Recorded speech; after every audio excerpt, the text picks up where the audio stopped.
ഭാരപ്പെടുന്നവരെ പ്രത്യേകം സ്പർശിക്കണമേ.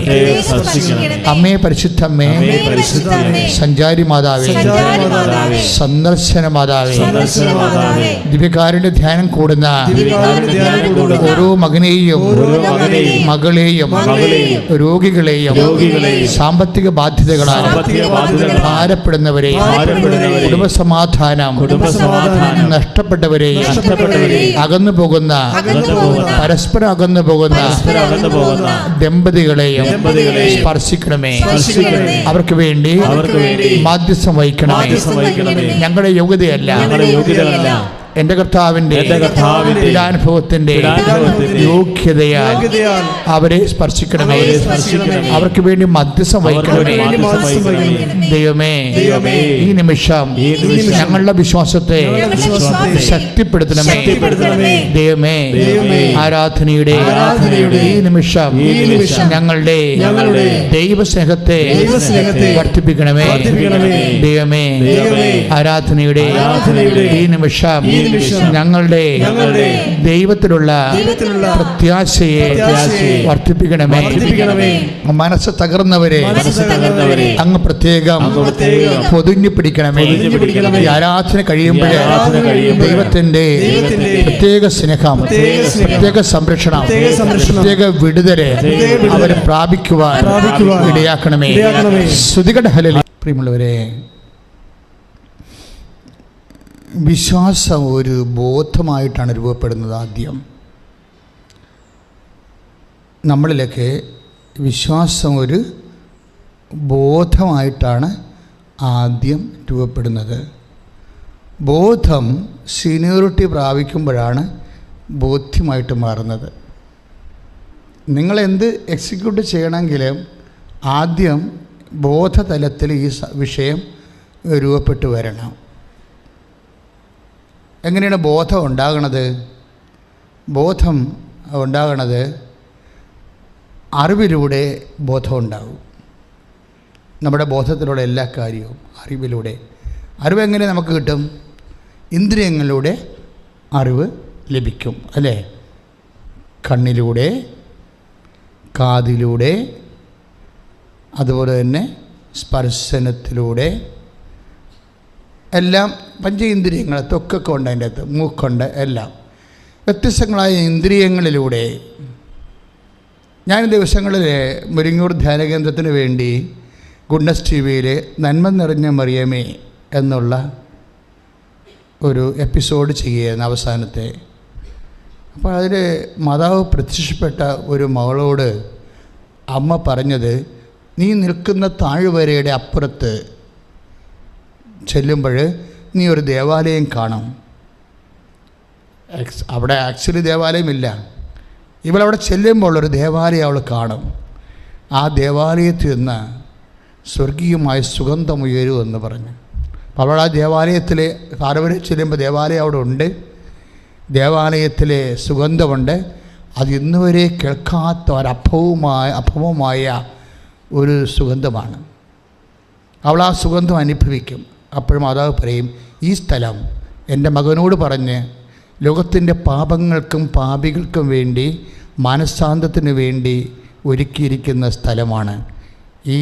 ഇവിടെ ദേവാലയം പണിയാൻ നീ ബഹുമാനപ്പെട്ട വികാരച്ചനോട് പറയണം എന്ന് പറയുമ്പോൾ ആ ദേവാലയം, അതായത് നമ്മൾ ഈ ദേവാലയത്തിൽ ഇവിടെ ചെല്ലുമ്പോൾ ഉണ്ടാകുന്ന സുഗന്ധം ഇവിടെ എങ്ങനെ അനുഭവിക്കുന്നതാണ്? മൂക്കുകൊണ്ട് അനുഭവിക്കുന്നതാണത്. ഒരറിവാണ് ബോധം. ആ പ്രത്യക്ഷീകരണം അങ്ങനെ ശക്തമായ രീതിയിൽ പോയി. ഇപ്പം സഭ അംഗീകരിച്ചൊരു പ്രത്യക്ഷീകരണമാണത് ചരിത്രത്തിലെ. അച്ഛൻ പറഞ്ഞു വരണത്, ദൈവത്തെ മൂക്കുകൊണ്ടും അനുഭവിക്കാം. ദൈവത്തെ കൈകൊണ്ട്, അപ്പോസ്തലന്മാരൊക്കെ കൈകൊണ്ട് അനുഭവിച്ച ആൾക്കാരാണ്. അപ്പോൾ ഒന്ന് യോഹന്നാൻ്റെ നമ്മൾ ഒന്ന് യോഹന്നാൻ ലേഖനത്തിൽ ഒന്നാമത്തെ ചാപ്റ്ററിൽ ഒന്നാമത്തെ വചനങ്ങൾ,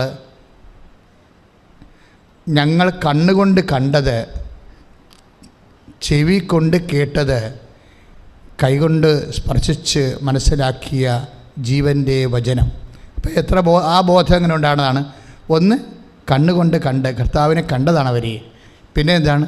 അവർ ചെവി കൊണ്ട് കേട്ടതാണ്. ഇപ്പോഴും നിങ്ങളും ചെവി കൊണ്ട് കേട്ടുകൊണ്ടിരിക്കണം അല്ലേ? എന്താ കേട്ടത്? കർത്താവിൻ്റെ വചനം. ഇനി കൈകൊണ്ട് സ്പർശിച്ചത്. അപ്പം ഇങ്ങനെ പഞ്ച ഇന്ദ്രിയങ്ങളിലൂടെ ദൈവത്തിൻ്റെ അറിവ് നമ്മളിലേക്ക് വരും. ഇതിനാണ് വചനം നമ്മൾ കേൾക്കുന്നതിൻ്റെ കാരണം ഇതാണ്. അങ്ങനെ വചനം കേൾക്കുമ്പോൾ എന്താ ഉണ്ടാകണം? നമുക്ക് ബോധം ഉണ്ടാകും. ഈ ബോധം വളരണം. ഓരോരോ ദിവസം ചൊല്ലും തോറും ബോധം വളരണം. നമുക്ക് ഹെവി ഡ്യൂട്ടി, ഇപ്പോൾ ഉടമ്പടിയിൽ നിങ്ങൾ വെക്കുന്ന വിഷയം എന്താ? വലിയ ബോധമുള്ള വേണ്ട ഒരു വിഷയങ്ങളാണ് ഉടമ്പടി വരണത്. വലിയ വിശ്വാസബോധം ഉണ്ടാകേണ്ട വിഷയങ്ങൾ, ഹെവി ഡ്യൂട്ടി ആയിട്ടുള്ള സബ്ജക്റ്റാണ് ഉടമ്പടി വരണത്. അപ്പോൾ ഈ ഉടമ്പടി ഡിമാൻഡ് ചെയ്യുന്ന കുറച്ച് ഡീപ്പൻ കോൺഷ്യസ്നെസ്, ഫെയ്ത്ത് കോൺഷ്യസ്, ഇതിൽ വിശ്വാസി അപ്ഗ്രേഡ് ചെയ്യുകയാണ്. പ്രാർത്ഥിക്കുക, കർത്താവേ, ഉടമ്പടിയിൽ ഞങ്ങൾ വെച്ചിരിക്കുന്ന വലിയ കാര്യങ്ങൾ നിവർത്തിക്കുവാൻ ആവശ്യമായ വലിയ വിശ്വാസ ബോധ്യങ്ങളാൽ വിശ്വാസബോധങ്ങളാൽ ഓ അമ്മേ, പരിശുദ്ധമ്മേ, ഇപ്പോഴ് ദിവ്യകാരുണ്യ ഈശോയോട് പ്രാർത്ഥിച്ച് ഞങ്ങളെ അനുഗ്രഹിപ്പിക്കണമേ. ഉടമ്പടിയിൽ നമ്മൾ വെച്ചിരിക്കുന്ന എല്ലാ വിഷയങ്ങളും ഹെവി ഡ്യൂട്ടി വിഷയങ്ങളാണ്. എന്ന് വെച്ച് കഴിഞ്ഞാൽ വലിയ കാര്യങ്ങളാണ്. വലിയ കാര്യങ്ങളെന്ന് പറയുന്നത് എന്താണ്? നമ്മളുടെ ശേഷിക്കും ശേഷിക്കും മണി പവർ, മസിൽ പവർ, അങ്ങനെയുള്ള നമ്മളുടെ ഭൗതികമായ കഴിവിന് അപ്പുറത്തുള്ള കാര്യങ്ങളാണ് വലിയ കാര്യങ്ങൾ അല്ലേ? ഈ ദൈവം വലിയ കാര്യങ്ങൾ ചെയ്യുന്ന ദൈവമാണ് എന്ന് നമ്മൾക്ക് വെളിപാട് നൽകിയത് ആരാണ്? പരിശുദ്ധ അമ്മയിലൂടെയാണ് ആ വെളിപാട് കിട്ടിയത് അല്ലേ? വിശുദ്ധ ലൂക്കായുടെ സുവിശേഷം 1:49.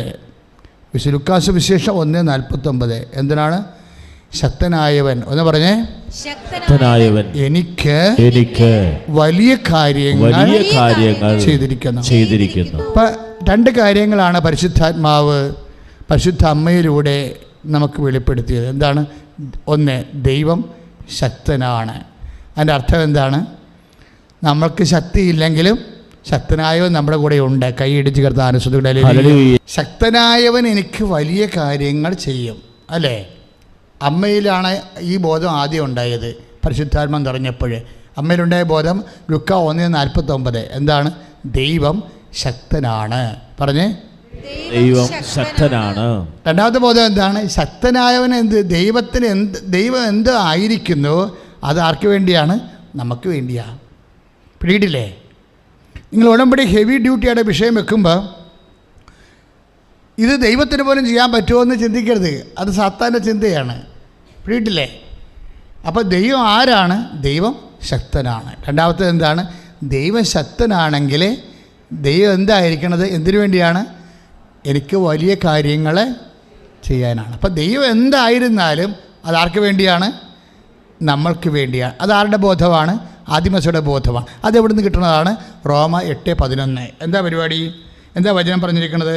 റോമ 8:11 യേശുവിനെ മരിച്ചവരിൽ ഉയർപ്പിച്ചവൻ്റെ ആത്മാവ് പറഞ്ഞേ, യേശുവിനെ മരിച്ചവരിൽ ഉയർപ്പിച്ചവൻ നിങ്ങളിൽ വസിക്കുന്നുണ്ടെങ്കിൽ യേശുക്രിസ്തുവിനെ ഉയർപ്പിച്ചവൻ നിങ്ങളുടെ മൃതശരീരങ്ങൾക്ക് നിങ്ങൾ വസിക്കുന്ന തൻ്റെ ആത്മാവിനാൽ ജീവൻ പ്രദാനം ചെയ്യും.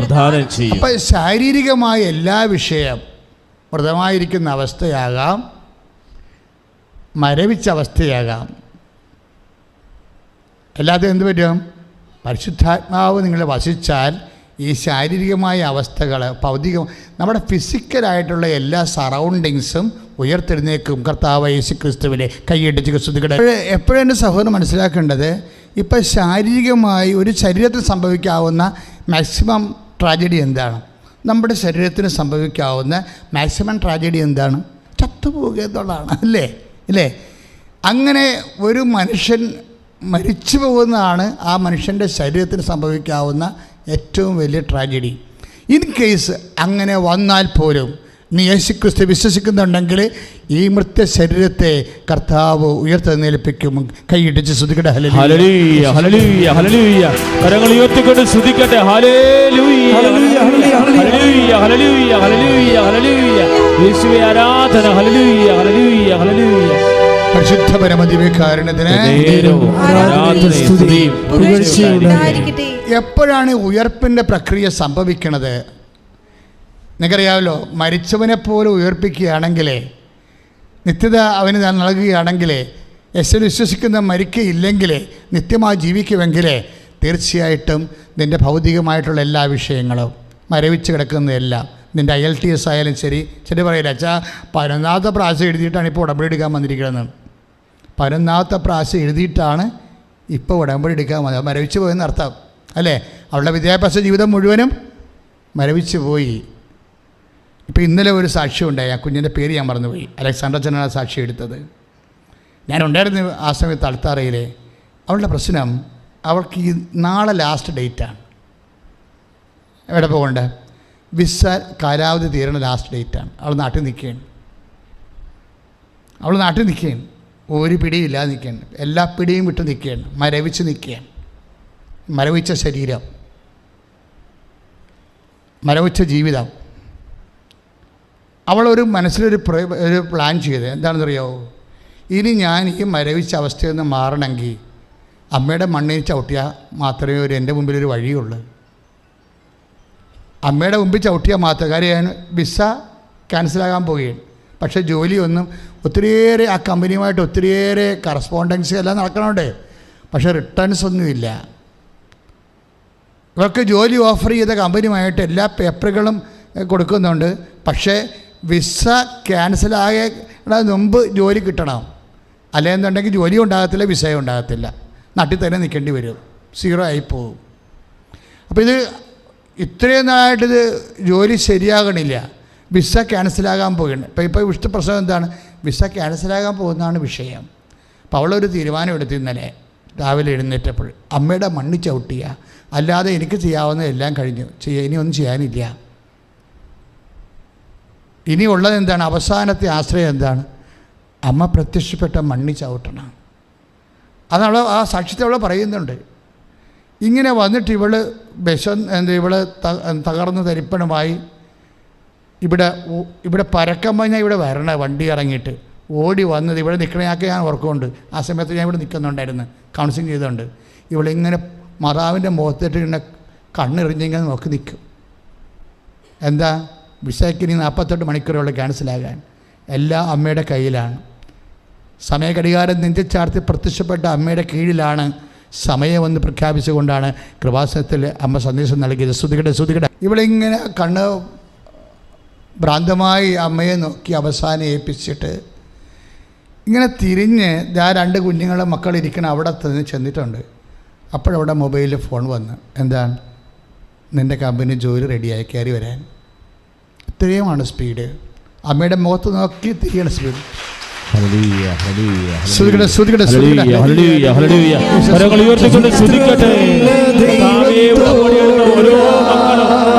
സാക്ഷ്യം പറയുമാർ അവരുടെ ജീവിതത്തിൽ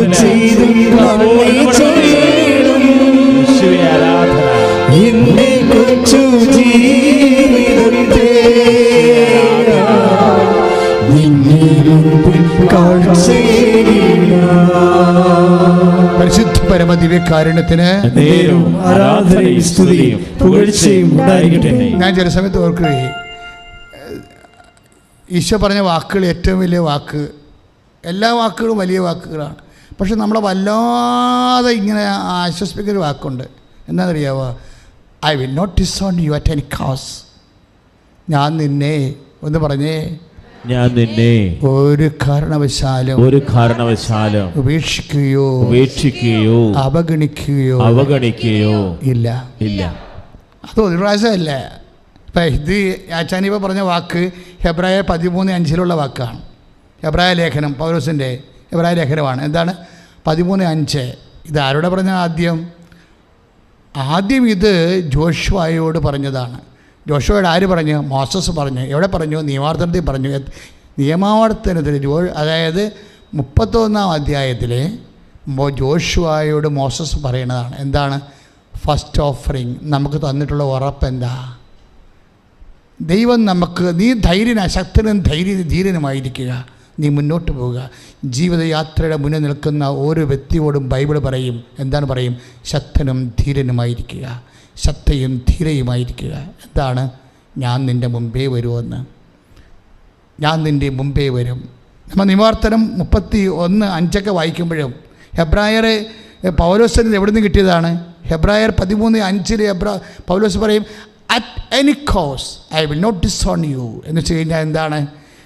ഒരു കാരണവശാലും ഇപ്പം ശരി പറയല്ലേ, പൂർവികരുടെ പാപമാണ് എന്നൊക്കെ പറഞ്ഞില്ലേ ആൾക്കാരൊക്കെ എന്തുമാത്രം തരത്തിൽ വഴി തെറ്റിച്ചൊക്കെ വിടും, പേടിച്ച് ആ ബന്ധനം അഴിക്കണം, ഈ ബന്ധനം അഴിക്കണം എന്നൊക്കെ പറഞ്ഞില്ലേ. കർത്താവിൻ്റെ വചനം എന്താ പറയണത്? ബന്ധനമൊക്കെ അവിടെ ഇരിക്കട്ടെ, ഒരു കഥയില്ല, എല്ലാം സ്വപ്ന ബന്ധനങ്ങളാണ്. നീ യേശുക്രിസ്തുവിനെ അർപ്പിക്കപ്പെട്ട് കഴിഞ്ഞാൽ പിന്നെ ആർക്ക്? അതാണ്. അതായത് റോമ 8:35 വചനം. അതായത് ശ്രദ്ധിക്കട്ടെ മക്കളെ, കരങ്ങൾ ഉയർത്തിക്കൊണ്ട് സ്തുതിക്കട്ടെ. കർത്താവേ, വലിയ ബോധ്യങ്ങൾ നൽകണമേ എന്ന് പ്രാർത്ഥിക്കുന്നു. വചന വെളിപാടിലൂടെ സംസാരിക്കണമേ എന്ന് പ്രാർത്ഥിക്കുന്നു. ഉടമ്പടി നിയോഗങ്ങളുടെ മേൽ സ്പർശിക്കണമേ എന്ന് പ്രാർത്ഥിക്കുന്നു. കർത്താവേ, ഭവനരഹിതരെ സ്പർശിക്കണമേ. ജപ്തി നടപടികളിൽ കോടതി കേസിൽ കിടന്നവരെ സ്പർശിക്കണമേ. ഹല്ലേലൂയ, ഹല്ലേലൂയ, ഹല്ലേലൂയ, ഹല്ലേലൂയ, ഹല്ലേലൂയ, ഹല്ലേലൂയ. റോമ 8:35 ആർക്ക് അല്ലെങ്കിൽ എന്തിനെ യേശുവിൻ്റെ സ്നേഹത്തിൽ നിന്ന് നിന്നെ വേർപെടുത്താൻ കഴിയും? എന്തിനാ? പൂർവികരുടെ ദോഷങ്ങൾക്കാ, നമ്മുടെ സ്വന്തം പാപങ്ങൾക്കാ. നെവർ. അതായത് ദൈവത്തിൻ്റെ വചനത്തിൽ വിശ്വസിച്ചുകൊണ്ട് ഇപ്പോൾ നമുക്ക് മാനുഷികമായ ബലഹീനതയൊക്കെ ഉണ്ടാകാം. നമ്മളത് പരിഹരിക്കാൻ വേണ്ടി ജീവിതകാലം മുഴുവൻ പരിശ്രമിക്കാം. ആ പരിശ്രമം കാണുന്ന ഒരു ദൈവം നിൻ്റെ എന്താണ് അതിൽ നിന്ന് അളന്നെടുക്കുന്നത്? നിൻ്റെ പരിശ്രമമാണോ? അല്ല, മറിച്ചെന്ത്? നിനക്ക് ഈ ദൈവത്തോടുള്ള സ്നേഹമാണ്. ദൈവവേദനേ, ഒരു പാപത്തിൻ്റെ ഒരു അവസ്ഥയിൽ നിന്ന് രക്ഷപ്പെടാൻ വേണ്ടി പരിശ്രമിക്കുമ്പോൾ വാട്ട് ഗോഡ് കൗണ്ട്സ്, ദൈവം എന്താണ് അതിനെ എണ്ണണത്? നിൻ്റെ പശ്ചാത്താപത്തെയാണ് എണ്ണണത്, പാപത്തിനെതിരെയുള്ള നിൻ്റെ പോരാട്ടത്തെയാണ് എണ്ണണത്. No not. പിന്നെ എന്താണ്?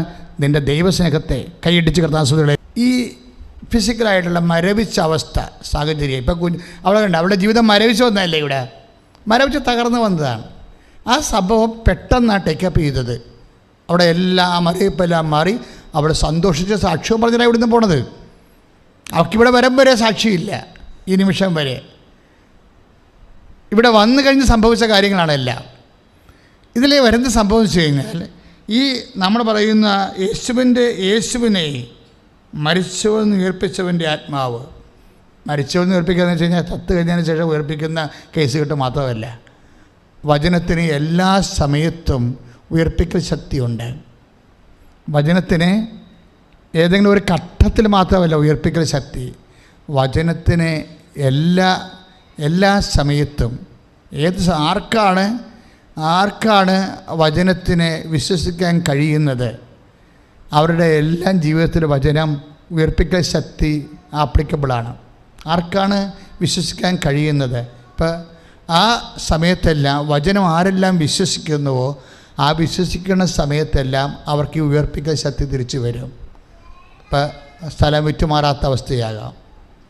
ഇപ്പം സ്ഥലം വിറ്റുമാറാത്ത അവസ്ഥ വരത്തില്ലേ? ജോലി ഇല്ലാത്ത അവസ്ഥ. ഇപ്പം ജിഷ തൃശ്ശൂരെന്നും പറഞ്ഞ് ഇന്നലെ കഴിഞ്ഞ ദിവസങ്ങളിൽ മെനയെന്നൊരു സാക്ഷ്യം ഉണ്ടായി. ഇപ്പോൾ ഒരു പ്രൊഫസർ ഇവിടെ വന്ന് സാക്ഷ്യം പറഞ്ഞപ്പോൾ അവർ പറഞ്ഞത് ലോകത്തിലെല്ലാ സമയത്തും സാക്ഷ്യം കേൾക്കുന്ന ഒരു ധ്യാന കേന്ദ്രം എന്നാണ്. സത്യമാണത്, എല്ലാ സമയത്തും. ഇപ്പോഴെന്ന് വെച്ച് കഴിഞ്ഞാൽ ഈ ജിഷ തൃശ്ശൂരത്തെ ജിഷ ചേച്ചിയുടെ സാക്ഷ്യം എനിക്ക് വളരെ വിചിത്രമായി തോന്നി. അത് മെനയെന്ന് പറഞ്ഞതാണ്. ഇന്ന് യൂട്യൂബിൽ രാത്രി ഇടും. അവിടെ പ്രശ്നം വെച്ചാൽ അവർ ഉടമ്പടി ചെയ്തിരിക്കുന്നത് എന്താ അറിയുക? അവർക്ക് ജോലിയില്ല, ജീവിക്കാനുള്ള. ഇപ്പോൾ ഉടമ്പടി ഇപ്പോൾ ഇതിൽ കഴിഞ്ഞില്ലേ, ഇത് എന്താ കൊറോണ കഴിഞ്ഞപ്പോൾ എല്ലാവരും പാപ്പരായില്ലേ, ജോലിയുമില്ല, കടവുമായി, സാമ്പത്തിക കടമായി, വസ്തു വിൽക്കണില്ല, എല്ലാം കൊണ്ട് തകർന്നിരിക്കുകയാണ്. അപ്പോൾ ഇവരുടെ പ്രശ്നം വെച്ച് കഴിഞ്ഞാൽ ഇവർക്ക് ജോലിയില്ല. അപ്പം ജോലി ഇല്ലാത്തതിന് വേണ്ടിയാണ് ഇവർ ഉടമ്പടി വെച്ചിരിക്കുന്നത്, സ്ഥിരമായൊരു ജോലി ഇല്ലാത്തതിന്. പക്ഷേ ജോലി എവിടെ നിന്ന് കിട്ടുമെന്ന് അറിയത്തില്ല. ഇപ്പോൾ ചില ആൾക്കാർ ഉടമ്പടി ചെയ്യുമ്പോൾ നിങ്ങൾക്കറിയാൻ പറ്റത്തില്ല ഇതെവിടെ നിന്നാണ് കിട്ടുക എന്ന്. എവിടെ നിങ്ങൾ കിട്ടണ കാര്യം ഉണ്ടെങ്കിൽ അത് നിങ്ങൾ എഴുതി വെക്കണത്. അച്ഛൻ പറഞ്ഞ മനസ്സിലായില്ലേ? ഉടമ്പടി പത്രം പൂരിപ്പിക്കാൻ നേരത്തെ ഇത് എവിടെ നിന്ന് കിട്ടാനാണ്. അപ്പോൾ എവിടെ നിന്ന് കിട്ടുമെന്ന് അറിയാമെങ്കിൽ നിങ്ങൾ എഴുതി വെക്കും, അത് അവിടെ നിന്ന് കിട്ടുമല്ലോ എന്ന്. എന്നുവെച്ചാൽ നിങ്ങളത് ബുദ്ധിയുടെ തലത്തിൽ കൊണ്ടുവരികയാണ്. പക്ഷേ ചില കാര്യങ്ങൾ എവിടെ നിന്ന് കിട്ടുമെന്ന് അറിയത്തില്ല. ഈ ചേച്ചിക്ക് അങ്ങനെയാണ്, ജോലി എവിടെ നിന്ന് കിട്ടുമെന്ന് അറിയത്തില്ല. ജോലി വേണം, ഇല്ലാതെ ജീവിക്കാൻ പറ്റത്തില്ല, പക്ഷേ ഇത് എവിടെ നിന്ന് കിട്ടുമെന്ന് അറിയത്തില്ല. അപ്പം നമ്മൾക്ക് അറിയാൻ പാടില്ലാത്ത കാര്യങ്ങൾ ആർക്കറിയാൻ പറ്റും? ദൈവത്തിന് അറിയാൻ പറ്റും. അപ്പം അറിയാവുന്ന കാര്യം തന്നെ എഴുതി വെക്കരുത്, അറിയാൻ പാടില്ലാത്ത കാര്യം എഴുതി വെക്കണം. എന്താ കാര്യം? അത് നമുക്കറിയാൻ പാടില്ലെന്നേ ഉള്ളൂ, പക്ഷെ ആർക്കറിയാം?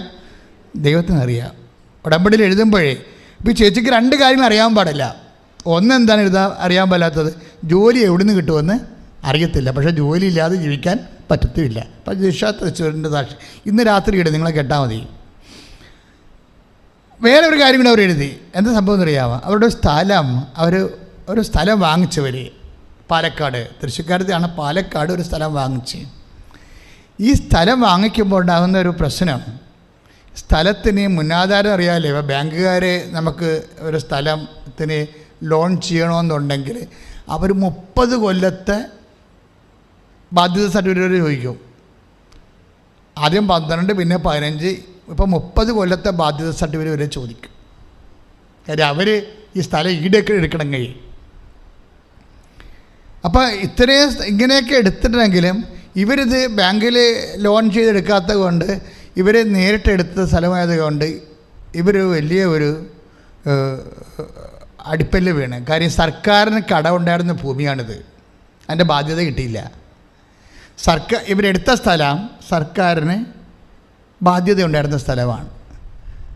ഇവരെടുത്തു കഴിഞ്ഞതിന് ശേഷം സർക്കാർ ആ സ്ഥലം നടത്തിയെടുത്തു പോയി. അപ്പോൾ സ്ഥലം പോയി. സർക്കാർ നടത്തിയെടുത്താൽ കിട്ടുക. സർക്കാരിൻ്റെ കാര്യങ്ങളെല്ലാം നമുക്കറിയാമല്ലോ. ഈ റെയിൽവേയിലൊക്കെ കൊണ്ട് ആത്മഹത്യ ചെയ്യാലും ആടിടിച്ചാലും കാശ് അങ്ങോട്ട് കൊടുക്കണം. റെയിൽവേനെ കൊണ്ട് ചില ആൾക്കാർ, ചില വലിയന്മാർ കൊണ്ട് റെയിൽവേ കൊണ്ട് ആടനെ കിട്ടത്തില്ലേ? ആട് കറങ്ങി തിരിഞ്ഞ് റെയിൽപ്പാളത്തെ വരെ ട്രെയിൻ ഇടിക്കും. അപ്പോൾ ട്രെയിൻ ഇടിച്ചെന്ന് പറഞ്ഞ് നമുക്ക് കാശ് ഇങ്ങോട്ട് തരുന്നത്, ട്രെയിനൊക്കെ കൊണ്ടുവന്ന് കെട്ടിയതിന് കാശ് അങ്ങോട്ട് കൊടുക്കണം. ആത്മഹത്യ ചെയ്ത് കഴിഞ്ഞാൽ തന്നെ കേസ്. ആ ബോഡി എടുക്കാൻ വന്നവൻ്റെ ബന്ധുക്കൾ 500 രൂപ കൊടുക്കണം. ഇപ്പം സർക്കാരിൻ്റെയൊക്കെ രീതികളതാണ്. സർക്കാരിലേക്ക് ഈ സ്ഥലം അവർക്ക് കടമുണ്ടായിരുന്നതുകൊണ്ട് അവർ നടത്തി, കേസുണ്ടായിരുന്നതാണ് കോടതി, അവർ നടത്തിയെടുത്ത്. അപ്പോൾ സ്ഥലം പോയി.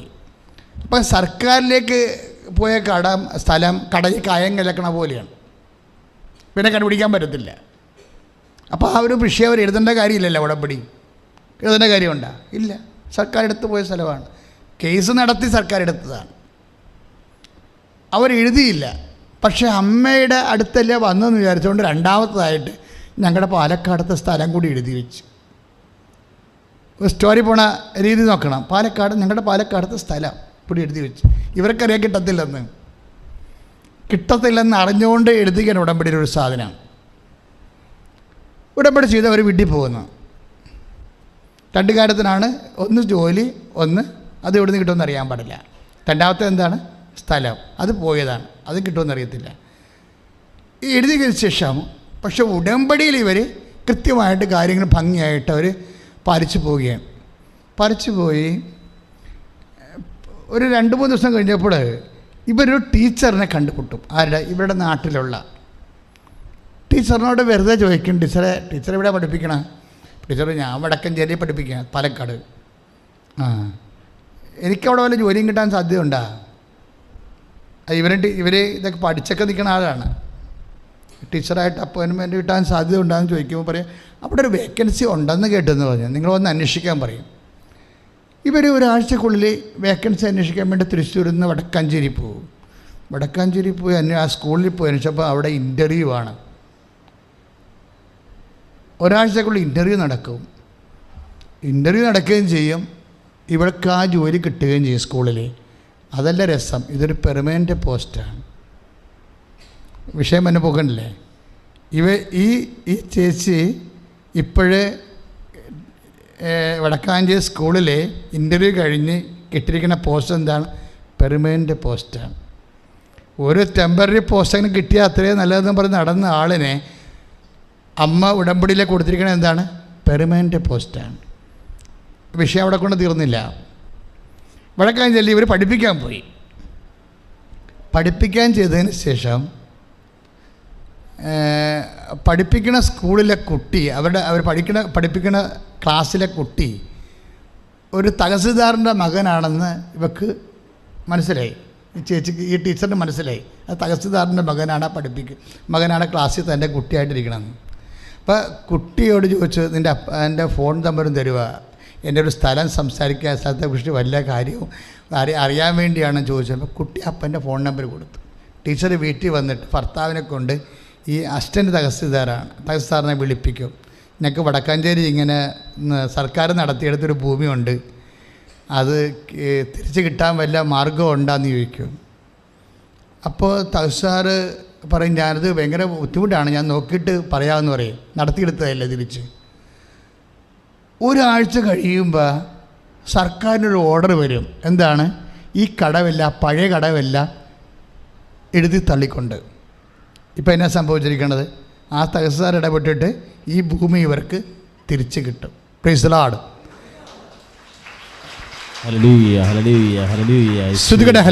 അപ്പം ഈ മൂവ്മെൻ്റ്, ഉടമ്പടി മൂവ്മെൻറ്റ് വർക്ക് ചെയ്യണ രീതി കണ്ടില്ലേ മക്കളെ? രണ്ടും അപ്രാപ്യം. രണ്ടും എവിടെയാണ് നമുക്ക് എവിടെയാണ് വിഷയം തുടങ്ങണമെന്ന് അറിയത്തില്ല. ഈ രണ്ടും വിത്തിൻ 20 days ഈ സംഭവം സെറ്റ് ചെയ്യേണ്ട രീതി. ഇതാണ് ഉടമ്പടിയുടെ ഉടമ്പടിയുടെ ബേസിക് ഫോർമുലയുടെ പവറാണത്. ഉടമ്പടിക്ക് ഒരു ബേസിക് ഫോർമുല ഉണ്ടല്ലോ, ഇതിൻ്റെ ഒരു പവറാണ്. അതെന്താണ് വർക്ക് ചെയ്യണത്? ആ ബേസിക് ഉടമ്പടി. എന്നിട്ട് രസമുള്ളത് ചെയ്യണൊരു കാര്യമുണ്ട്. എന്താണെന്നറിയോ? ടീച്ചർ ഈ സ്ഥലം ഉപേക്ഷിച്ച് പോകുന്നൊരു ദിവസമുണ്ട്. ഇങ്ങനെ സർക്കാർ നടത്തിയെടുത്തു എന്ന് അറിഞ്ഞപ്പോൾ ഈ സ്ഥലം ടീച്ചർ കാര്യം കാശ് മുടക്കി വാങ്ങിച്ചതല്ലേ, ഇനി ഒരിക്കലും കിട്ടത്തില്ലല്ല, കണ്ണീരോടെ ഉപേക്ഷിച്ച് പോകുന്നൊരു സമയമുണ്ട്. അപ്പോൾ ടീച്ചർ രണ്ട് കാര്യം അവിടെ ചെയ്യും ആ സ്ഥലത്ത്. എൻ്റെ മക്കളിതൊക്കെ കേൾക്കണം. നമുക്ക് മുമ്പേ കഴിഞ്ഞ മാസവും മറ്റു ഉടമ്പടി എടുത്ത ആൾക്കാരുടെ അനുഭവങ്ങളാണ്. ഈ സ്ഥലത്ത് കണ്ണീരോടെ വിട്ടുപോകുമ്പോൾ താൻ കാശ് കൊടുത്ത് മേടിച്ച സ്ഥലം തനിക്ക് കിട്ടത്തില്ല എന്ന് മനസ്സിലാക്കി ആ സ്ഥലം വിട്ടുപോരുമ്പോൾ അവിടെ ചെയ്യണൊരു കാര്യമുണ്ട്. എന്താണ്? എനിക്കൊണ്ട് ഭർത്താവിനെ കൊണ്ടാണ് ജയിച്ചതെന്ന് തോന്നണേ. എന്താ കാര്യം എന്ന് വെച്ച് കഴിഞ്ഞാൽ, ഈ ഉടമ്പടി ഉപ്പും കാശുരവും ഈ സ്ഥലത്തിട്ടിട്ട് പോരും. അതാണ് വിഷയം. ഇവരെന്താ ചെയ്യണത്? വിശ്വാസപ്രമാണം ചൊല്ലി നഷ്ടപ്പെട്ട ഈ ഭൂമിയിലെ ഉടമ്പടി ഉപ്പും കാശുരൂപവും നിക്ഷേപിച്ചിട്ട് പോരും. ഇൻസ്റ്റാളേഷൻ എന്ന് പറയും. ഞാൻ പറയണത് കുഴിച്ചിടാനേ ഞാൻ പറയത്തുള്ളൂ. സ്ഥലം കാര്യം നമുക്ക് കൈമോശ വന്നതിനവിടെ കൊണ്ടുപോയി കാശുരൂപം വിശ്വാസപ്രമാണം ചൊല്ലിയിട്ട് ഡെപ്പിലാക്കി കൊണ്ടുപോയി ആ സ്ഥലത്ത് കുഴിച്ചിടാൻ പറയും. അതിന് ഇൻസ്റ്റാളേഷൻ എന്ന് പറയും. രണ്ട് വിശുദ്ധ വസ്തുക്കളുടെ വിശ്വാസ പ്രഖ്യാപനങ്ങൾ രണ്ട് രീതിയിലാണ് നമുക്കുള്ളത്. ഒന്ന് ഇൻസ്റ്റാലേഷൻ ആൻഡ് എക്സാൾട്ടേഷൻ. രണ്ട് പ്രോസസ്സാണ്. അല്ലാതെ ക്ഷുദ്രക്കാർ കോഴിത്തല കുടിച്ചിടുന്ന പോലെയല്ലേ. ചില അച്ഛന്മാർക്ക് കാര്യങ്ങൾ അറിയാൻ പാടാത്തത് കൊണ്ട് ജോസഫച്ചൻ എന്താ അങ്ങനെ പറഞ്ഞെന്ന് ചോദിക്കും. ജോസഫച്ചൻ എന്തെങ്കിലും പറയുന്നുണ്ടെങ്കിൽ ഏതെങ്കിലും സമയത്ത് കർത്താവ് എന്നോടത് കൃത്യമായി കാര്യങ്ങൾ എനിക്ക് ആന്തരിക ബോധ്യം നൽകിയ കാര്യങ്ങളെ പറയത്തുള്ളൂ.